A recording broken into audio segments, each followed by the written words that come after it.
महाराष्ट्रात दरवर्षी शेकडो नाही तर हजारो शेतकरी हे कर्ज बाजारीपणामुळे आत्महत्या करतात. आत्महत्या हा पर्याय कधीच ठरू शकत नाही. 1000 रुपये कधी भरले नाही एक कोटीचं कर्ज. आमच्या वडिलांनी बी एवढं कधी कर्ज काढलं नव्हतं आणि सगळ्यांच्या विरोधात हा व्यवसाय करून घेऊ नको आणि अचानक एका वर्षानंतर मोठं नुकसान झालं. रात्री 11 वाजता मशीनने अचानक पेट घेतला. अख्खी मशीन खाक झाल्याचं. काय रडतोस? आपण 1 कोटी जाऊन मशीन घेऊ पण हरवू नकोस. आत्महत्या हा पर्याय नाही. ये महान दृश्य है, जल रहा मनुष्य है, अश्वमेध रक्त से लथपथ लथपथ लथपथ अग्निपथ अग्निपथ.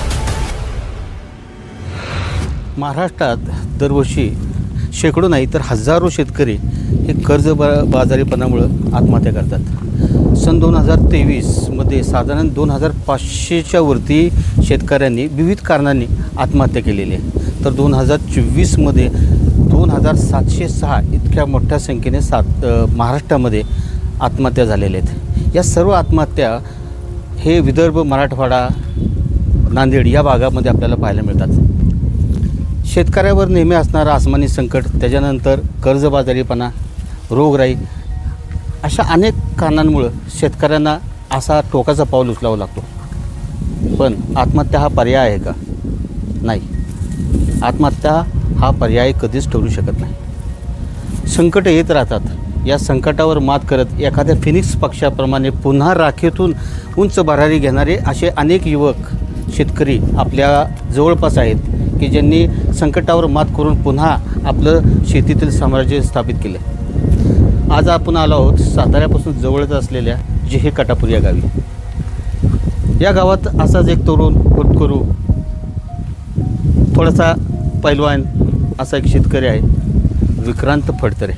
आज आपण या युवा शेतकऱ्याची व्यथा आणि त्याची संघर्ष गाथा जाणून घेणार आहोत. तर चला आपण त्यांच्याकडे जाणून घेऊ. हे आहेत विक्रांत फडतरे. यांच्याबद्दल आता आपलं बोलणं झालं. विक्रांत फडतरे हेच ते युवा शेतकरी आहेत. साताऱ्यापासून जवळच असलेल्या जेहे काटापूर या गावी ते आहेत. आज आपण यांच्याकडे येण्यामागं एक विशेष असं कारण आहे. ते कारण आपण त्यांच्याकडे जाणून घेणार आहोत. नेमकं त्यांच्यावर काय परिस्थिती होती, त्या परिस्थितीवर त्यांनी कशा पद्धतीनं मात केलं आणि या सगळ्या गोष्टीतून महाराष्ट्रातल्या दुष्काळग्रस्त भागात असेल किंवा अतिवृष्टीग्रस्त भागातील शेतकऱ्यांनी नेमकं काय बोध घ्यावा या अनुषंगाने आपण आज त्यांच्याशी चर्चा करणार आहोत. तर आपल्यासोबत आहेत जेहे काटापूरचे युवा शेतकरी विक्रांत फडतरे. मी सांगण्यापेक्षा आपण त्यांच्याकडनं जाणून घेऊ नेमकं त्यांच्यावर कुठला प्रसंग ओढवला होता आणि त्यावर त्यांनी मात कशी केली. साधारणपणे आपण जर पाहिलं तर अमरावती भाग असेल, विदर्भ असेल, मराठवाडा असेल, कर्ज साधारण सावकाराकडून घेतलेले पैसे शेतीसाठी, शेतीच्या खतासाठी, बी बियाण्यासाठी आणि ह्याची परतफेड न झाल्यामुळं बरेचसे शेतकऱ्यांनी अगदी छोट्या रकमेपोटी म्हणजे साधारण 50,000च्या इतक्या कमी रकमेपोटी स्वतःचा जीव हा झाडाला टांगलेला आहे. अशा घटना आपण वारंवार पाहतो. महाराष्ट्र शासनही त्याच्यावर काम करते, शेतकऱ्यांना मोबदलाही मिळतो, पण हे सगळं पुरेसं नाही आहे. मुळात प्रॉब्लेम असा आहे की शेतकऱ्यांनी आत्महत्या हा पर्याय निवडावा का? आणि सर्वांनी जर हा पर्याय निवडला तर भारत हा जो शेतीप्रधान देश आहे, 70% जनता ही शेतीत आहे, 70% उत्पन्नसुद्धा शेतीतूनच येतो आहे, तर त्याचं कसं होणार? असे अनेक प्रश्न या निमित्तानं उभं राहतात. आपल्यासोबत आहेत विक्रांत युवा शेतकरी. त्यांच्याकडनं आपण जाणून घेऊया. काय सांगाल, काय म्हणजे तुम्ही आपण पहिल्यापासून थोडंसं सुरुवात करूया. शेती हा तुमचा पारंपरिक व्यवसाय आहे का इतर काही व्यवसाय असून तुम्ही शेतीकडे वळला? नाही, आमचा शेतीचा व्यवसाय आहे आणि त्याबरोबर आम्ही एक जोडधंदा आहे. शेत म्हणजे ऊस वाहतुकीचा आमचा व्यवसाय चालू होता आणि आहे पण. आणि आत्ताची सध्याची जी युवा आहे ती शेतीकडे न वळता नोकरी अशा ठिकाणी वळतात, पण तुम्ही तसं न करता शेती यालाच व्यवसाय म्हणून तुम्ही निवडलं. शेती हा असं उत्पादन आहे मिळलं की भरपूर भेटते, बिनभरोशाचं आहे. असं असताना सुद्धा तुम्ही शेतीकडे वळलात. कारण काय ह्या शेतीतनं असं आहे की सगळे घरी म्हणजे बसू शकतात, पण शेती हा व्यवसाय हा 12 महिने व्यवसाय चालू आहे. आणि आपण जगाचा पाशक पोल आणि ह्यातनं शेतकऱ्यांचं कधीच कुठल्या मरण झालेलं नाही. फक्त काय गोष्टी बँकेचे धोरण, काय गोष्टी शेतकऱ्याला हा 12 महिना पगार येत नाही कधी. त्यामुळे शेतकरी अडचणीत येत जातो. कारण शेतकऱ्याला अगोदर घातल्याशिवाय खर्च केल्याशिवाय कुठली गोष्ट मिळत नाही. बरं, खर्च करून हा निसर्गाने बी तेवढी साथ द्यायला पाहिजे. ह्या काही गोष्टी अशा आहेत की म्हणजे आपण म्हणतो की एखादा व्यवसाय हा शेती म्हणजे एक व्यवसायकच आहे. अगोदर भांडवल घाला, पण शेतकऱ्यांना एवढं भांडवल नसते. मजूर असू द्या, शेतकऱ्यांना मजूरला पैसे भागवावे लागतात, बियाणं खताला पैसे घाला, फवारणी. आजकाल कुठलंही पीक केलं तर फवारल्याशिवाय येतच नाही. आता तुम्ही या शेतीमध्ये ज्यावेळेस वळला त्यावेळेस तुम्ही पारंपरिक शेती बरोबर आधुनिक शेतीकडे वळला. त्यातूनच तुमच्याबरोबर एक मोठी अशी घटना घडलेली आहे की जी घटना इतर कोणाबरोबर जर घडली असती तर काहीतरी वेगळा त्याने निर्णय घेतला असता. पण तुम्ही तसं न करता पुन्हा उभारी घेतली. त्यातून जुनं जे होतं त्याला सगळं विसरून पुन्हा त्यातून उभारी घेऊन आज तुम्ही एक वेल सेटल्ड आहेत असं म्हणता येईल. तर नेमकं तो प्रकार काय होता, काय घडलं होतं तुमच्याबरोबर? काय झालं होतं, आपण आमचा व्यवसाय हा पारंपरिक वडिलांपासून ऊस वाहतूक कारखान्यासंग आमचा व्यवसाय चालू होता. तर आम्ही टोळ्यांची लबाडणूक, फसवणूक ह्या संदर्भात आम्हाला मिशनचा विचार केला. आम्ही काय म्हणतात ती मशीन? हार्वेस्टर, ऊस तोडणी मशीन. ऊस तोडणी मशीन म्हणजे ती अत्यंत महाग अशी 1-2 कोटीला असते ती. तर त्या आम्ही संदर्भात म्हणलं टोळ्या फसवणूक आहे. बरंच अतिशय प्रचंड प्रमाणात फसवणूक चालली टोळ्यांची. आणि ह्यात काय होते, सगळा वर्ग शेतकरीचाच आहे. म्हणजे उचल करणे आणि टोळ्या न पाठवणे, शेतकऱ्यांना नुकसान, सगळा असा प्रकार असतो. असा प्रकार होता. आणि सगळे पैसे हा शेतकऱ्यालाच भरायला लागतात कारखान्याला. पण कारखाना आम्हाला पैसे दिले जाते टोळ्या बांधण्यासाठी. परंतु काय होतं, ह्या गोष्टीत मुकदमांची एवढी प्रचंड हानी झाली आहे की बिनभरोसा आहे काम हे. म्हणून आम्ही ह्याकडे दुर्लक्ष करून आम्ही हार्वेस्टर मशीन घ्यायचा निर्णय घेतला. 2018 साली 11/11/2018 साली आम्ही जिल्हा बँकेतून 1 कोटी कर्ज घेतले. 1 कोटी? हां, 1 कोटी कर्ज घेतले. म्हणजे इतकं मोठं कर्ज घेताना तुम्हाला असं भीती काय वाटली नाही की हा धंदा तुमच्यासाठी हार्वेस्टर हा नवीनच होता? पारंपरिक पद्धतीनं टोळ्या याच्या ऊस तोडायच्या, पण मशीनच्या साहाय्याने तोडणे, मशीनची माहिती नाही आहे जास्त आपल्याला पहिल्यांदाच, असं थोडीशी भीती होती. पण आम्हाला कारखान्या माध्यमातून आणि कारखाना पुढं होता सगळ्या गोष्टीला. आम्हाला कारखाना व्यवसाय हा देत होता. आपला घरचा ऊस जातो कारखान्याला, त्याबरोबर आपली वाहनं येते आणि कारखान्यांच्या माध्यमातून आम्हाला त्याचा सपोर्ट होता. म्हणजे ऊस धंद्यातून आम्हाला ते जिल्हा बँकेला म्हणजे कर्जात पैसे जात होते. साधारणपणे 1 कोटी किमतीची हार्वेस्टर मशीन तुम्ही घेतली. हां, काय तर आपला त्या व्यवसायातनं पैसे भेटत होते त्या ह्याच्यातनं, आणि ते पैसे आपण कारखाना माध्यमातून बँकेत भरत होतो. अच्छा. हां, काय नेमकं घटना काय घडली? 18 साली 1 वर्ष आमचे चांगले गेले. दुसऱ्या वर्षी अचानक चालू सीझनमध्ये काही चांगला सीझन चालू होता आणि चालू सीझनमध्ये अजिंक्यताऱ्याला आमची मिशन चालू राहते. दरवर्षी आम्ही अजिंक्यताऱ्यालाच कारखाना, महाराज साहेबांचा कारखाना म्हणजे आमचा विश्वासू कारखाना. आज त्यांच्या आशीर्वादाने आम्हाला भरपूर मिळाले, नाव मिळाले. आज आम्हाला उत्पादन हे ते म्हणजे कर्जाच्या बाबतीत सगळ्या बाबतीत आम्हाला त्यांच्या फॅसिलिटी मिळते. आणि महाराज साहेबांचा आशीर्वाद भरपूर असल्यामुळे तेव्हा आम्ही कधीच डन मारलो नाही. आणि दुसरी गोष्ट, हा घटना अशी घडली की आम्ही प्लॉटिंगमध्ये तोडत असताना, म्हणजे शेजारी एक अंगापूर गाव आहे आमच्या इथं, तर तिथं तोडत असताना रात्री 11 वाजता मिशनने अचानक पेट घेतला. आणि ते एवढा प्रचंड पेट घेतला की ते विझवता आम्हाला शक्य झालं. आणि गावातली माणसं ही ते भरपूर होते, अंगापूरमधले शेतकरी भरपूर होते. त्यामुळं ते पेट घेतल्यामुळं कारखान्याने बी सहकार्य भरपूर केलं. कारखाना अग्निशामक कारखान्याचे पाटीलसाहेब, शेख साहेब यांनी आम्हाला सहकार्य भरपूर केले. अग्निशामक पाठवून दिले 11 वाजता रात्री. ती काय आटोक्यात आली नाही आग, आणि ते जळून अख्खी मशीन खाक झाले जळून. म्हणजे ज्या मशिनीवर 1 कोटी कर्ज होतं अशी मशीन जळून खाक झाली. अशी घटना घडल्यानंतर नेमकी तुमची मग त्यावेळची मनस्थिती कशी होती? खूप वाईट होती, पण सगळ्यांचा धीर भेटला. आणि आपल्याला रात्री 1-2 वाजले होते. घरातल्या कळल्यानंतर आले तिथे आपल्या प्लॉटवर मिशन जळले. तिथे वडील आले, चुलते आले, चुलत भाव आले. मी रडतच होतो. आणि एक टेन्शन होतं की घरातली काय म्हणते, कोट कर्ज. आम्ही जन्मात कधी 10,000 रुपये कधी बघितलं, 1,000 रुपये कधी बघितलं नाही. एक कोटीचं कर्ज आमच्या वडिलांनी बी एवढं कधी कर्ज काढलं नव्हतं. आणि सगळ्यांच्या विरोधात हा व्यवसाय करून घेऊ नको. आणि अचानक एका वर्षानंतर मोठं नुकसान झालं. तरी पण त्यातल्या वडिलांनी चुलत्याने एक धीर दिला, आधार दिला. महत्वाची गोष्ट आहे की मी असं रडत होतो की काय रडतोस, आपण 1 कोटी मशीन घेऊ पण हरवू नकोस, काही करू नका, असा एक धीर दिला. आणि धीर दिल्यामुळं हे केलं.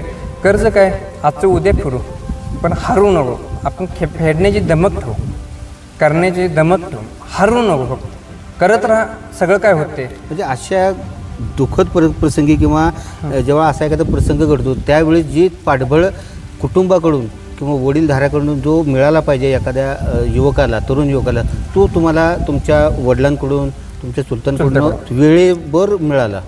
हा, वेळ. मग त्यामुळे तुमचं जास्त म्हणजे तोल गेला नाही, स्वतःला सावरू शकलो काय.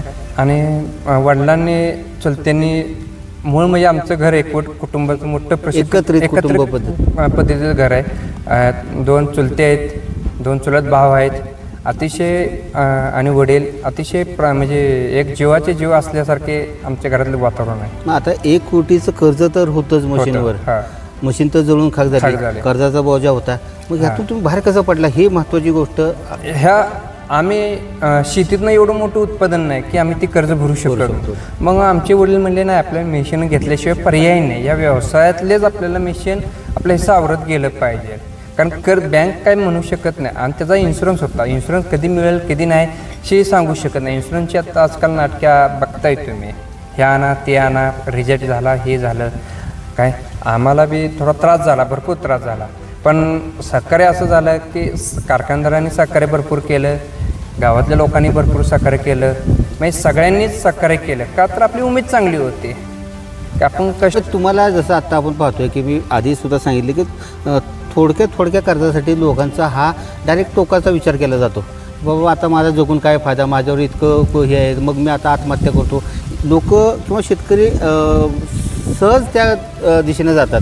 पण असा टोकाचा विचार कधी आला होता डोक्यात? 1-2दा आला होता, बँकेचा लोड आला तर वाटत होतं. पण तरी पण मला घरच्यांनी समजून घेतलं की काय नाही, तुम्ही आपण आमचे थोडे मधले चुलते म्हणले, कमलाकर भाऊ, ते म्हणले विक्रम भेऊ नका. मी बँकेला सांगितलं की त्यांनी नाही भरलं तर मी भरेन. तो विश्वास त्यांनी तुम्हालाही दिला आणि बँकेलाही दिला. तुम्ही अशा माणसांना तुम्ही त्रास देऊ नका की जेणेकरून हे आता नाही, ह्याला पर्याय काय.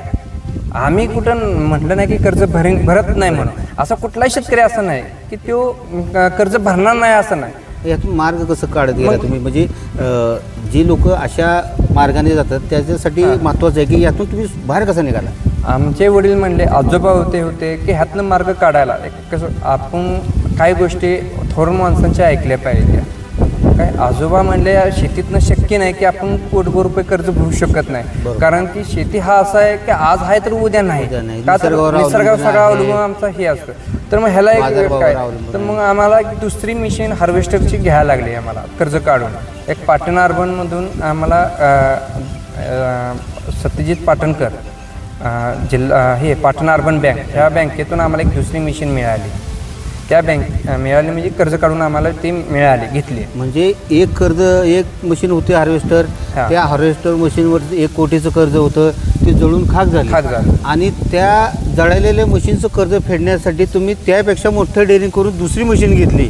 हे महत्वाचे. म्हणजे काय आहे तर खचून न जाता त्याच्यावर मात कसं करायचं, म्हणजे ह्याचं कर्ज फेडण्यासाठी ही मशीन घ्यायची आणि ह्याच्या उत्पन्नातून त्याचं कर्ज फेडायचं, ही तुम्ही नीती अवलंबली. थोडक्यात त्यात अवलंबून आम्हाला त्यात लोकांची भरपूर साथ भेटली. आम्हाला खत बियाणे पुरवठे विकास केंद्रे ह्यांनी आम्हाला भरपूर सहकार्य केलं. 10-15 लाखाचं आम्हाला खत उधार दिलं. आमचं कसं होतं, बँकेत ऊसाचं पेमेंट काटून जातं जिल्हा बँकेत कर्जात, जळलेल्या मिशनीत जिल्हा बँकेत आमचं कर्जात पैसे काटून जातात. का तर ते भरले जातात, जामीनदाराला त्रास होतो त्या गोष्टीचा सगळ्यांना. आणि हे कर्ज भरलंच पाहिजे. आमच्या वडिलांचं एक उमेदच होते की कर्ज हे भरलं पाहिजे. आपण तुम्हाला थोडक्यात विचारतो, आता तुम्ही ज्येष्ठ आहात या गावातले, तुम्हाला गावात मानाचं स्थान आहे. ह्यांच्या कुटुंबाबद्दल किंवा यांच्या आजोबा असतील, यांचे वडील किंवा यांचे चुलते, एकंदरीत त्यांनी कशा पद्धतीने पाठबळ दिलेले हे आपण पाहिलेलं. पण तुम्ही त्यांना जवळून पाहिलेलं, जवळून ओळखता. नेमकी या लोकांबद्दल काय सांगाल, यांच्या वडिलांबद्दल किंवा या एकंदरीत या घराण्याबद्दल? तुम्हाला खरं सांगायचं झालं तर त्यांच्या पंजोबा आजोबा चुलत आजोबा हे एक चुलत्यापर्यंत त्यांचं पैलवानकीचं घराणं. अच्छा. आणि वैशिष्ट्य ह्या कुटुंबाचं असं म्हणजे हे एवढं मोठं विशाल कुटुंब असताना एक विचारनं एकनिष्ठेनं चालणार. एकत्रित राहतात. कुठलाही निर्णय जर घ्यायचा झाला तर एकत्र बसून त्याच्यातून एक विचार निर्णय घ्या. अच्छा. संकट असो म्हणजे ते आजच्या जमान्यात पाहायला मिळत नाही. अजिबात तर ते या कुटुंबापासून पहिल्यापासून पंजोबाच्या काळापासून आणि त्याचा फायदा विक्रांतला झाला की सगळे कुटुंब अशा संकट समय एकत्र आले. म्हणजे तुम्ही सुद्धा पहलवानगी करत होता असं? हां, मी वारण्यात पलवानगी करत होतो, सांगलीत करत होतो. हां, वारणा तालुका सातारामध्ये बी केले. माझं वजन 95 किलो होतं. 2018 ही घटना घडलेली हो. होती की तुमचं जे हार्वेस्टर मशीन आहे ते दळून खाक झाले होते. त्याच्यानंतर कुटुंबाच्या पाठबळाने कुटुंबाच्या तुमच्या जे तुम्हाला त्यांनी धीर दिलं होतं याच्यातूनच तुम्ही आणि कुटुंबाने मिळून दुसरी मशीन खरेदी केली. आता 2025 चाललेलं आहे. आत्ता नेमकी काय पोझिशन आहे? तुमच्याकडे एक मशीन होती, पूर्वी ती जळाली. आता सध्या तुम्ही त्या मशीनचं कर्ज फेडले, काय नेमकी पोझिशन आहे? आता आपण जळलेले मशीन 1 कोटीच्या वर कर्ज आपण भरलेलं आहे आणि भरतोय. आणि दुसरी गोष्ट, दुसरी मशीनचं कर्ज आपण फक्त 35 लाख रुपये पाटण अर्बनमध्ये बँकेची शिल्लक आहे. हां, 30 वर 1 कोटी. ती एक आहे सर्वात मोठी पाटण. त्या बँकेचं माझं धन्यवाद मी म्हणेन. आणि लाख म्हणजे मोजण्यावर शब्द असा आहे ते की तिने मला अण्णासाहेब पाटील या योजनेत मशीन बसवली. आणि त्या ह्याच्यातून मी म्हणजे जरा मला ते रिफंड पैसे आल्यामुळे ते पैसे मी ह्या बँकेत भरू शकलो आणि म्हणून मी टिकून आहे. तसं म्हणलं तर हे अण्णासाहेब पाटील नाव लक्षात येईना, त्यांच्या योजनेमुळं मला हा मोठं लाभ भेटला की आर्थिक विकास मंडळातनं, अण्णासाहेब आर्थिक विकास मंडळ त्यांच्या अण्णासाहेब पाटील हां विकास मंडळ यांच्यातनं लाभ भेटून आणि बँकेने भरपूर सहकार्य केलं. पाटण अर्बन बँकेने तुम्ही जी जळालेली मशीन होती त्याची जी मूळ किंमत होती 1 कोटी आणि ते भरून त्याचा व्याजही तुम्ही भरलेलं आहे. आता सध्या परिस्थितीत तुमच्याकडे किती मशीन आहे? आपल्याकडे 2 मशीन आहेत. आता हार्वेस्टर आहे, तशा 3 मशीन आहेत माझ्या. आता आपण अच्छा थोडंसं मशीनही पाहू. नेमकी हार्वेस्टर मशीन असते कशी आणि कुठल्या मशीनमुळे ह्यांच्यावर हा प्रसंग ओढवला आणि कुठल्या मशीननं यांना या प्रसंगातून तारलं, या दोन्ही गोष्टी आपण थोडंसं मशीनही पाहूया. तर ज्या हार्वेस्टर मशीनच्यामुळं या युवा शेतकऱ्यावर असा जो प्रसंग ओढवलेला होता, हीच ती हार्वेस्टर मशीन. अशाच प्रकारच्या एका हार्वेस्टर मशीनमुळं या युवा शेतकऱ्याला अगदी कोटीच्या कर्जात बुडावं लागलं. पण कुठली हार न मानता धीरानं उभं राहून पुन्हा उभारी घेऊन या युवा शेतकऱ्यानं पुन्हा जी हार्वेस्टर मशीन घेऊन पुन्हा जो व्यवसाय चालू केलेला आहे, हीच ती हार्वेस्टर मशीन. काय सांगाल या मशीन संदर्भात? ही मशीन ह्या मशीन आपल्याला भरपूर सहकार्य केलेलं आहे. ह्या मशीनीनं आपली स्वतःची वाहनं असल्यामुळे आणि कंपनी एक चांगली असल्यामुळे आणि कंपनीने बी आपल्याला चांगल्या पद्धतीने सहकार्य केलं होतं. आणि दुसरी गोष्ट, ह्या मशीननं आम्ही डबल कर्ज भरू शकलो, म्हणजे पाटण अर्बन आणि जिल्हा बँकेचे कर्ज. पण मुळात जी पूर्वीची मशीन, जी जळालेली मशीन होती, या मशीनला तुम्ही म्हटलं की 3 लाख रुपये त्याला इन्शुरन्स असतो. त्या इन्शुरन्सचं काय झालं होतं? इन्शुरन्सचा विषय असा झाला की इन्शुरन्स त्यांनी अगोदर देतो म्हणले आणि पर काय कारण असतं ते म्हणले ही मी इन्शुरन्स तुम्ही कारखान्याला भाडं तत्त्व दिली आहे असं धरून त्यांनी नाकारला होता. आणि ही मशीन भाडं तत्त्व चालत नाही कधी. हे करार असतो एक कारखान्याचा आणि एक शेतकऱ्याचा, काय त्या बेसवर ही मशीन चालली जाते आणि त्या बेसवर ही कर्जाचं रक्कम आम्हाला कारखाना कर्जात रक्कम फेडायला भेटते. एकंदरीत असा सगळा हिशोब. आता आपण एकंदरीत तुमचं पाहिलं की तुम्ही अशा भयानक अशा परिस्थितीमध्ये म्हणजे 1 कोटीचं कर्ज, नेमकं काय करायचं काय कळत नाही, अशा वेळेस तुम्हाला पाठबळ जी मिळाले ते तुमच्या कुटुंबाकडून, कुटुंबाने जो तुम्हाला जो धीर दिला त्या धीराच्या आधारे तुम्ही उभारे. महाराष्ट्रात असे अनेक जिल्हे आहेत की ज्या ठिकाणी निसर्गाचा थोडासा कोप असतो, काही ठिकाणी बी बियाण्याचा प्रश्न असतो किंवा काही ठिकाणी अतिवृष्टी असते, काही ठिकाणी सावकारी असं ना या ना त्या कारणानं शेतकरी महाराष्ट्रात जर पाहिलं तर आपण मराठवाडा असेल, विदर्भ असेल, नांदेड या जिल्ह्यांमध्ये शेतकरी आत्महत्येचं प्रमाण आपल्याला जास्त पाहायला मिळतो. तर अशा शेतकऱ्यांना की ज्यांच्यावर कर्ज आहे आणि कर्ज ते फेडू शकतात आज ना उद्या स्वतःच्या कष्टावर किंवा थोडंसं भांडून सरकारचे थोडं हे करून कुठल्या तरी योजनेत बनवून काहीतरी म्हणजे मार्ग काढू शकतात. पण तसं न करता अगदी सोपा मार्ग निवडला जातो ते म्हणजे आत्महत्या. आणि आत्महत्या हा पर्याय होऊ शकत नाही. तर अशा शेतकऱ्यांसाठी तुम्ही काय संदेश द्याल?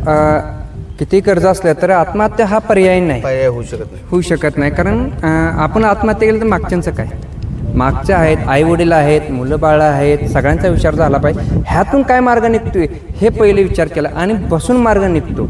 म्हणजे बँक असो, घरप्रपंच असो, कुठे असो, सगळ्यांसंग बसलं पाहिजे, चर्चा केली पाहिजे आणि ह्या गोष्टीतूनच मार्ग निघत जातो.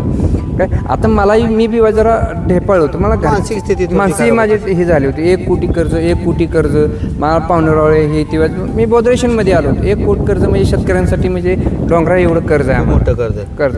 तर ह्यातून बाहेर निघाला. आमचे वडील म्हणले, चुलते म्हणले, काय नाही आपण फेडायचं माग हटायचं.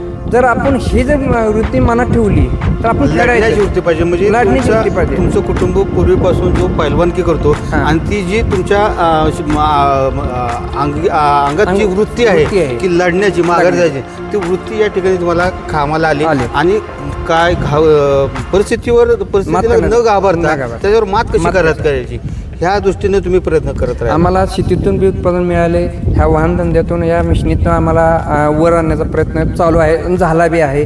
आम्ही जवळपास आता आम्ही निष्ठत आलो आहे. थोडंफार राहिलं असेल थोडंफार, पण आम्ही आता ह्या कर्जातनं निष्ठत आलो. शेती ही आज नाही मिळालं तर उद्या मिळेल, पण यश आपण कायम हे केलं पाहिजे. आपण काय म्हणतो, हार मानली नाही पाहिजे. प्रत्येक गोष्टीत आपण हार मानून चालणार नाही की आज ना उद्या आपला दिवस आहे. ही जिद्द धरूनच थोडं लढलं पाहिजे. आज नाही मिळालं तर उद्या मिळेल, उद्या नाही मिळालं तर परवा मिळेल. पण कर्ज हा कोणाचाच हातागात मी बघतोय, कर्ज हा कोणाचाच राहिलं नाही. कर्ज फेडतात गेले मी कळतोय असं आमच्या वडीलदार आजोबा असलेले ते कर्ज हातागात कुठल्याच बँकेत राहिलं नाही. काय ना काय मार्ग, पण हा पर्याय नाही की आत्महत्या हा पर्याय नाही.